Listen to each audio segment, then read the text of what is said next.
Hello, South Carolina. It's very nice to see you. My name's Matt Gutwein. I'm retired from Indiana, and I previously taught constitutional litigation and civil rights at Indiana University Maurer School of Law.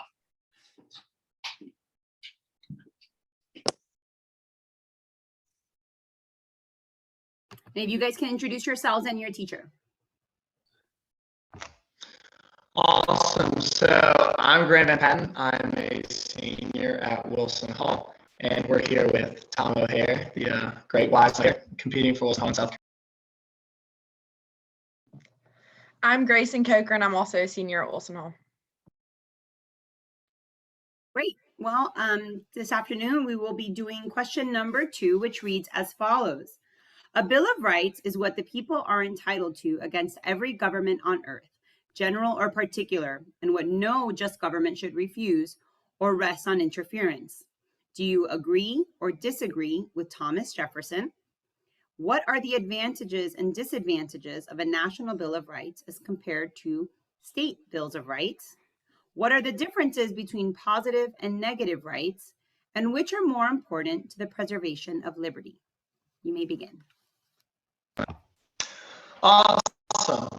So I agree with Thomas Jefferson that the people are entitled to a Bill of Rights against all government. So let's go back to the Constitution and the forming of it. In the forming of the Constitution, you kind of had two separate groups. One, the strict interpretationists or the Federalists, who were against the Bill of Rights and thought that writing it down would narrow it.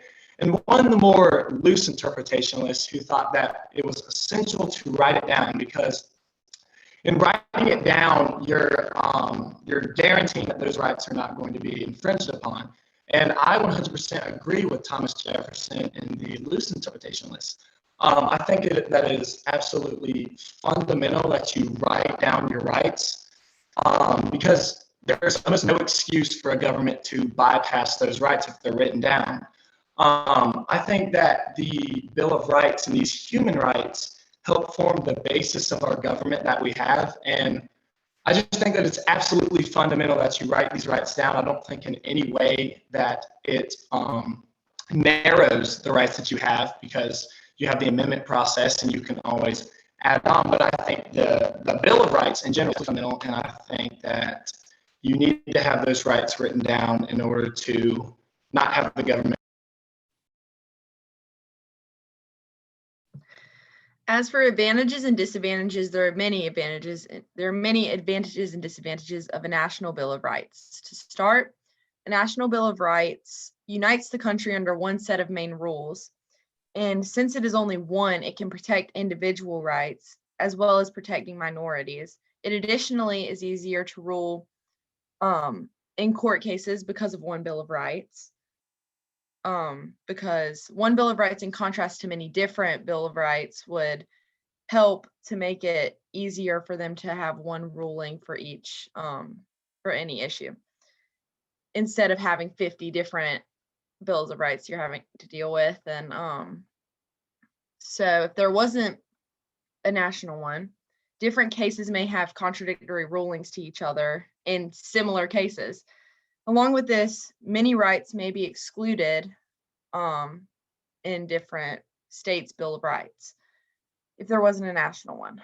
While these are all positive aspects, there are a few negative aspects of it as well.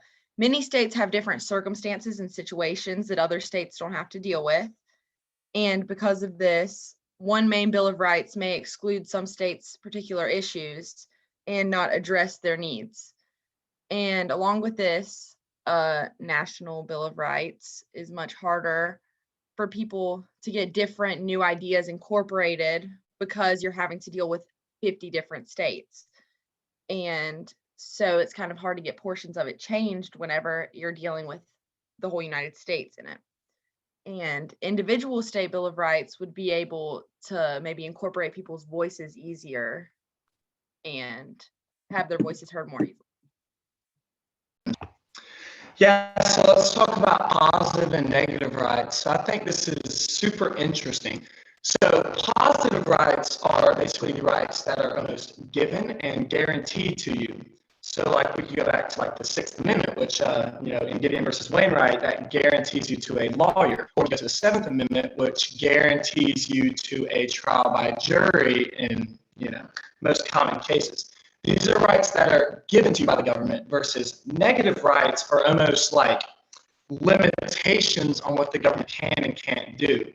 So if you go back to like the First Amendment, basically like any freedom talked about is a negative right. So the freedom of speech, the government is not going to censor you. And there's some exceptions like Shank versus U.S., but for the most part, the government cannot censor you. Freedom of press, the government cannot keep you from publishing certain things. But they're very different in terms of what they mean. And I think it's very difficult to say which one's more important until you look at the last few words of that question, which says for the preservation of liberty. And I think that when you look at that, for the preservation of liberty, I think that negative rights are much more imperative because these rights, they're what differentiate us from other countries. They're what's different from North Korea or China or communist countries like that. They keep the government from overstepping their boundaries. They give us our freedoms to protest, our freedoms to rally together, our freedoms to get on Instagram and post what we want. They make us different from these other countries that are manipulated and brainwashed. So I definitely think that these negative rights are more important to the preservation of liberty because without these, we wouldn't have all these freedoms to express ourselves. So that's how I would.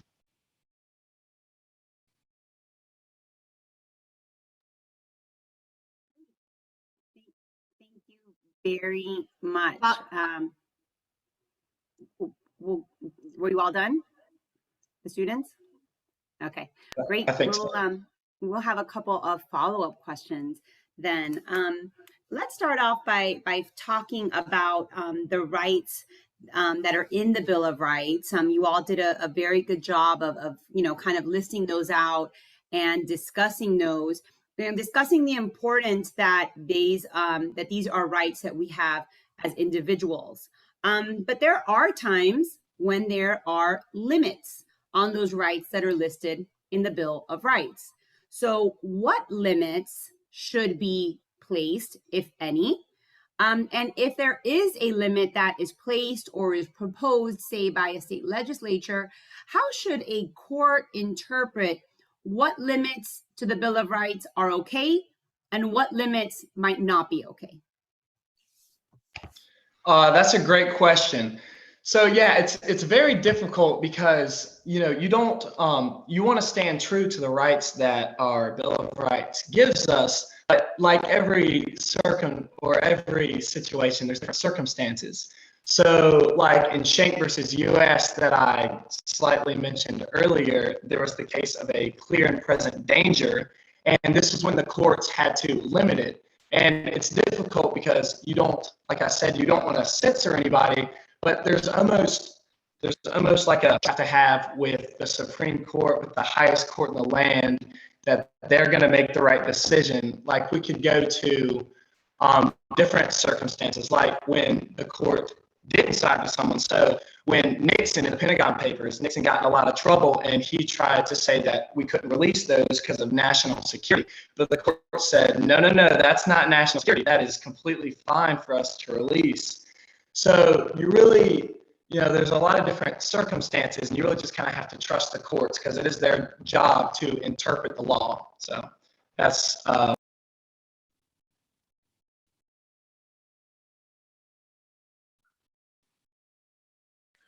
Thank you. Let me follow up, since you mentioned the Supreme Court and that review, that judicial review.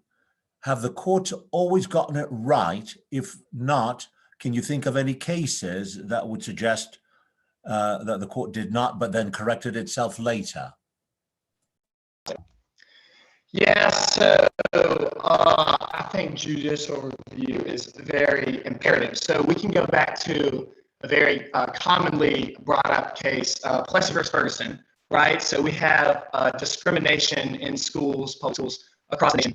And this was widely accepted for the longest time until the courts went back in Brown versus Board and actually corrected that decision. And I think that that's probably the most well-known example of the courts not justice, which is when they see a precedent go by that, but actually reversing something they thought it wasn't right. So that's probably the most well-known and imperative, very important decision that the courts were able to make because of judicial review.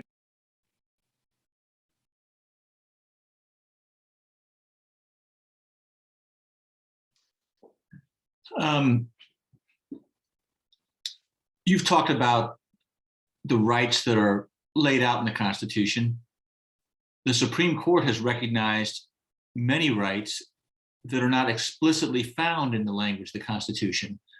One example would be in the Obergefell case, where the court recognized the right of same-sex individuals to marry.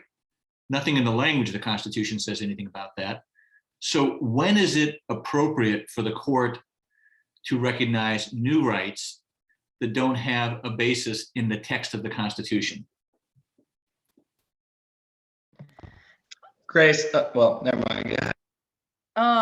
I would just say, as the problem arises, I guess, as it becomes more prevalent in the Supreme Court and as it arises more often, then it's necessary to change or to begin incorporating new rights or new things just as they come up.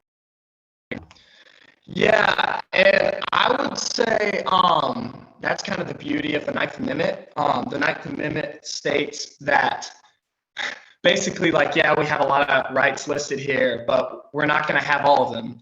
And so there are some rights that exist that we haven't written down. And, times get very progressive. And I think when determining if the courts are able to almost say something as a right, it's just kind of like a trust thing. Like, obviously, Congress makes the laws, but it is the power of the judicial courts to determine the laws and interpret the Constitution. So, I think there are lots of rights that aren't written down, and you just kind of have to trust in the courts almost, which can be very scary, but that's the beauty of you. You got to trust the people that are in charge. But are there some principles that the court should use in making that decision so that we would have more trust in the courts, because we all know what those principles are? So the only thing I can think of is a stare decisis, which is when the courts basically say, like, if we have a precedent on something, it's kind of respected and well known that we're not going to go against that. And I mentioned earlier, Plessy versus Ferguson and Brown versus Board, there are times where stare decisis is going to be not abided by. But when you mentioned trusting the courts, when I think of trusting the courts, I think of we need the courts to know that they are consistent and that they're not going by policy, but they're going by the Constitution. So I think stare decisis is the main form of, kind of creating modern progressive rights. So. Time. I'd like to congratulate South Carolina, the team, Unified team, and the teacher, Mr. O'Hara, and turn it over to the judges for feedback.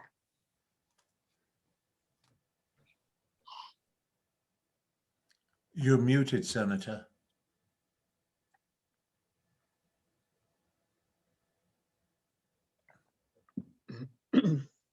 Still cannot hear you.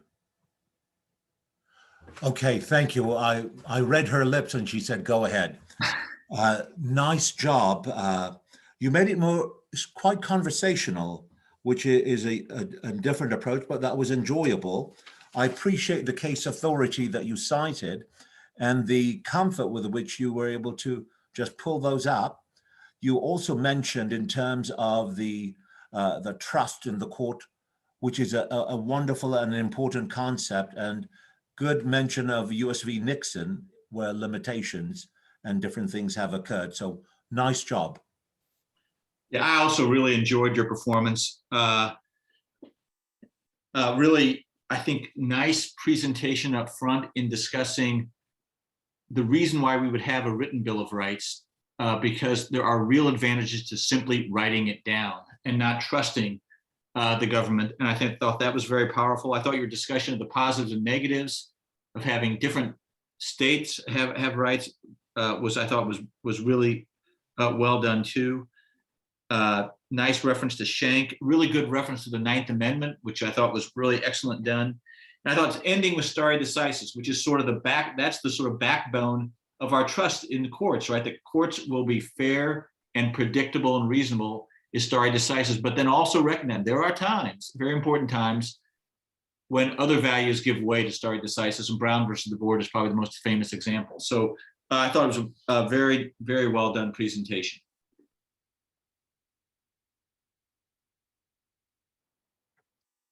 Thank all of you so much. Yes, it was a really great job. We really appreciated to hear from you and appreciate your work that your teacher did. So thanks so much and good luck as you move forward in your school careers and throughout the rest of the year. Thanks so much. Thank you.